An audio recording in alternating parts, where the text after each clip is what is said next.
Vera Brasil, tudo bem com vocês? Espero que esteja tudo muito ótimo. Quero começar pedindo desculpas, porque vai ter muito barulho, muita interferência. Vou tentar tirar na edição, mas acho um pouco complicado. Temos aqui vizinhos em quarentena fazendo barulhos com suas famílias, e essa é a realidade de agora, não há o que fazer, não é mesmo? Mas eu quero conversar com vocês sobre um filme que eu assisti chamado O Homem Invisível e aproveitar e dar algumas outras indicações para vocês que tem tudo a ver com o tema abordado nesse filme, que foi um filme que eu gostei bastante. Estreou agora em 2020, esse ano, em fevereiro. Foi dirigido pelo Leigh Whannell, acho que é assim que se fala o nome dele. É um filme de terror psicológico, um filme de suspense, né, na real, que vai contar a história da Cecília, que ela passa por um relacionamento abusivo. Só que esse filme ele já começa num instante em que ela tá fugindo da casa dela. Então as primeiras cenas são cenas em que você vê ela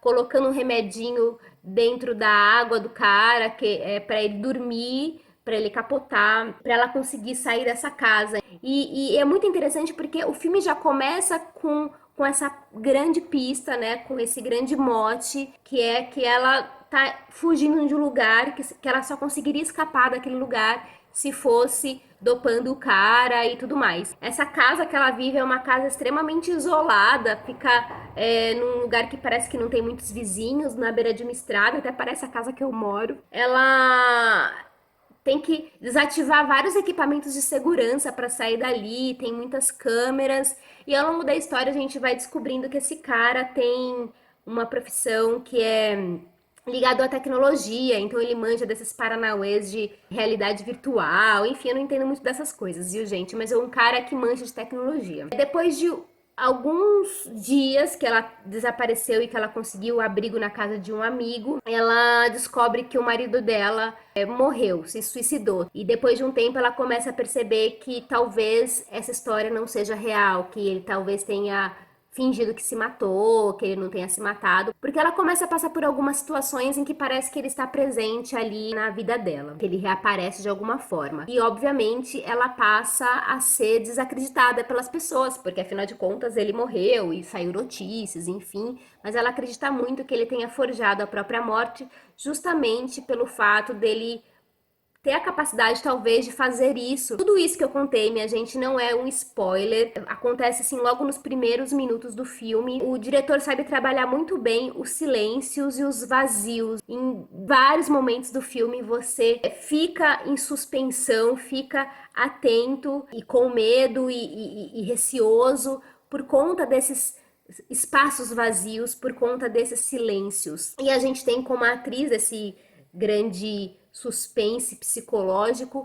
A atriz Elizabeth Moss, que é uma atriz fantástica, que ela é a protagonista também da série que eu amo, The Handmaid's Tale. Impressionante o quanto que o filme depende muito dela, não só do roteiro e dos efeitos especiais. Em muitos momentos ela tá contracenando sozinha com um espaço vazio, como se tivesse esse homem invisível ali junto dela. Isso é fantástico. A Elizabeth Moss, ela é uma atriz que manda muito bem em cenas dramáticas, com personagens bastante dramáticos. Inclusive, o diretor soube aproveitar muito bem as principais características dela e algumas tomadas de cena lembram muito The Handmaid's Tale. Para mim, o mais legal desse filme é que ele vai pegar um gênero, que é esse gênero que é um terror psicológico, né, um suspense psicológico. A gente vai sentir esses medos, essas sensações esquisitas desse homem invisível que a gente não sabe se ele existe ou se ele não existe de fato. A gente começa a ter essa sensação do que é metaforicamente esse homem invisível, independente se ele tá vivo ou se ele não tá, se ele forjou a própria morte ou não, isso começa a ficar mais para segundo plano, sabe? É claro que isso pode ser para você a parte mais divertida do filme, mas para mim o que pegou foi o fato de que o que que uma pessoa que ela não existe, o que que uma pessoa que ela foi extremamente dolorosa na sua vida, que ela foi extremamente tóxica na sua vida, quanto que ela continua reverberando em você mesmo após ela não existir mais teoricamente na sua vida, porque ela vai narrar ao longo da história que esse ex-marido dela, ele ofuscava ela a tal ponto que ela virou uma prisioneira na casa dele. ela era obrigada a se vestir da maneira como ele queria que ela se vestisse, ela tinha que falar da maneira que ele queria que ela se comunicasse. Então ele foi querendo transformá-la num boneco, num molde, numa massinha ali totalmente manipulada. E o quanto que isso foi traumático para ela e vai continuar sendo traumático por muito tempo, porque mesmo que ele tenha de fato morrido, ficou um verdadeiro trauma no psicológico dessa mulher.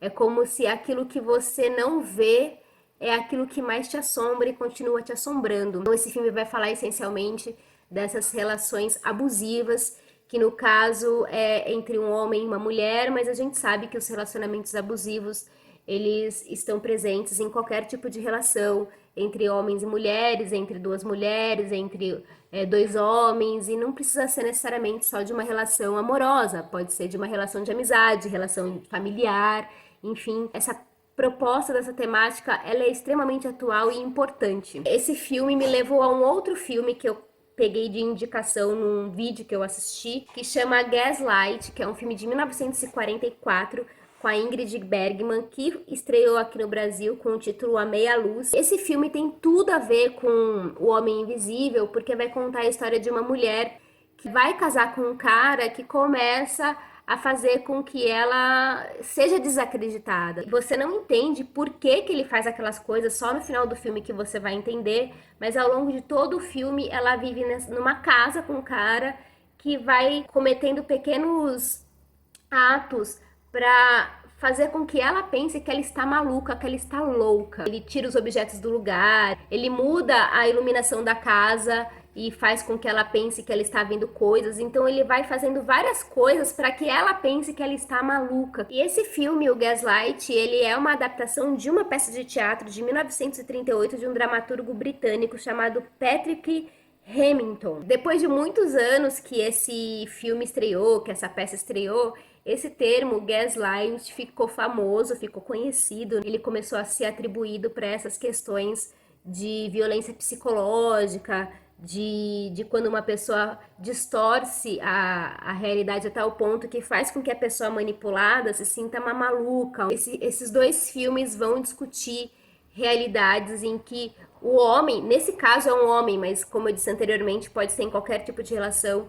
que o homem ele manipula a mulher a tal ponto que ela começa a se sentir fora do seu eixo e quando ela tenta comunicar isso para as outras pessoas, ela é desacreditada, as pessoas não acreditam no que ela está falando, as pessoas falam assim, não, você precisa de um tratamento, você precisa descansar, acho que você precisa tomar um remédio antidepressivo, enfim. Aí surgem várias outras coisas em decorrência desses relacionamentos extremamente abusivos que a gente vive. Tem um outro conto que eu acabei relendo por conta desses filmes todos, chamado O Papel de Parede Amarelo. Eu esqueci o nome da autora agora, é um conto de 1800 e tal, que ele fala também sobre o gaslighting, né, de uma mulher que ela é convidada a se retirar e ir para uma casa de campo dela, junto com o marido, porque supostamente ela está em depressão, está doente, ela precisa se recuperar. E o fato dela ficar ali reclusa também começa a gerar nela uma certa perturbação, uma certa loucura. Tudo isso é causado pelo próprio marido dela. Eu particularmente não gosto muito desse conto, as pessoas têm uma adoração por ele, mas também é um exemplo bem claro do gaslighting que essa mulher sofre ali nessa história, nesse conto. Outro filme também, que a minha amiga querida Bárbara, do B de Barbárie, me lembrou, que tem uma referência do papel de parede amarelo do conto, e também é um exemplo de gaslighting, que é o Mãe, né, do Aronofsky, que esse filme ele é cheio de simbologia, ele traz muitas referências, mas uma das referências que a gente pode ter nesse filme é dessa mulher que ela acaba sendo desacreditada, que ela não tem nenhuma autoridade naquela casa, que o homem vai suprimindo tudo que ela sente e destruindo aquela casa que significa a mãe, a mulher, enfim, é muita simbologia, mas nesse filme, logo no começo, tem aquela cena que ela tá pintando o papel de parede, enfim, a gente vai encontrar essa referência em diversos filmes, em diversos livros. Eu vou encerrar esse vídeo por hoje, porque Eu tô extremamente desconcentrada por conta desse barulho, tá insuportável, gente. Eu não tô conseguindo encontrar um outro momento pra gravar, tá uma coisa horrível. E eu quero pedir pra vocês entrarem na minha plataforma da campanha do Apoia-se.